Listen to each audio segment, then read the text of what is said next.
Romeo के नाम पौलुस प्रेरित की पत्री 10वां अध्याय।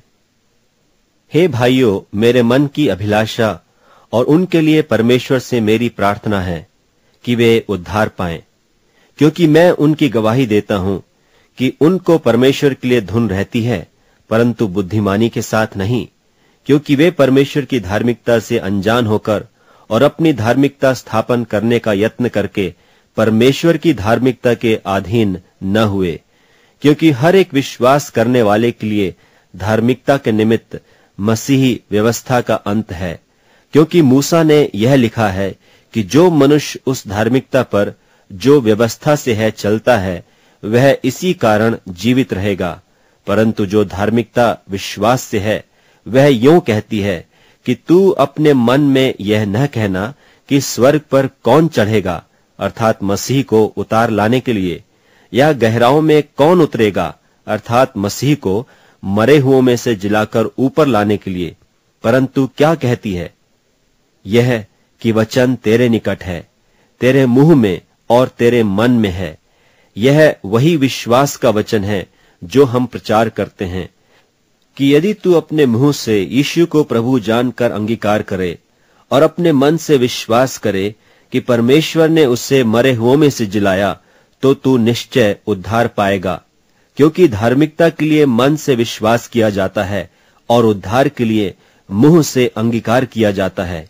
क्योंकि पवित्र शास्त्र यह कहता है कि जो कोई उस पर विश्वास करेगा वह लज्जित न होगा। यहूदियों और यूनानियों में कुछ भेद नहीं, इसलिए कि वह सब का प्रभु है और अपने सब नाम लेने वालों के लिए उदार है। क्योंकि जो कोई प्रभु का नाम लेगा वह उद्धार पाएगा। फिर जिस पर उन्होंने विश्वास नहीं किया, वे उसका नाम क्यों कर लें? और जिसकी नहीं सुनी, उस पर क्यों कर विश्वास करें? और प्रचारक बिना क्यों कर सुने? और यदि भेजे न जाएं, तो क्यों कर प्रचार करें? जैसा लिखा है कि उनके पांव क्या ही सुहावने हैं जो अच्छी बातों का सुसमाचार सुनाते हैं। परंतु सब ने उस सुसमाचार पर कान न लगाया। यशायाह कहता है कि हे प्रभु, किसने हमारे समाचार की प्रतीति की है? सुविश्वास सुनने से और सुनना मसीह के वचन से होता है। परंतु मैं कहता हूं, क्या उन्होंने नहीं सुना? सुना तो सही, क्योंकि लिखा है कि उनके स्वर सारी पृथ्वी पर और उनके वचन जगत की छोर तक पहुंच गए हैं।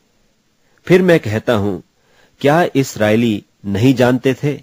पहले तो मूसा कहता है कि मैं उनके द्वारा जो जाति नहीं तुम्हारे मन में जलन उपजाऊंगा, मैं एक मूढ़ जाति के द्वारा तुम्हें रिस दिलाऊंगा। फिर यशायाह बड़े हियाव के साथ कहता है कि जो मुझे नहीं ढूंढते थे उन्होंने मुझे पा लिया, और जो मुझे पूछते भी न थे उन पर मैं प्रकट हो गया। परंतु इस्राएल के विषय में वह यह कहता है कि मैं सारे दिन अपने हाथ एक आज्ञा न मानने वाली और विवाद करने वाली प्रजा की ओर पसारे रहा।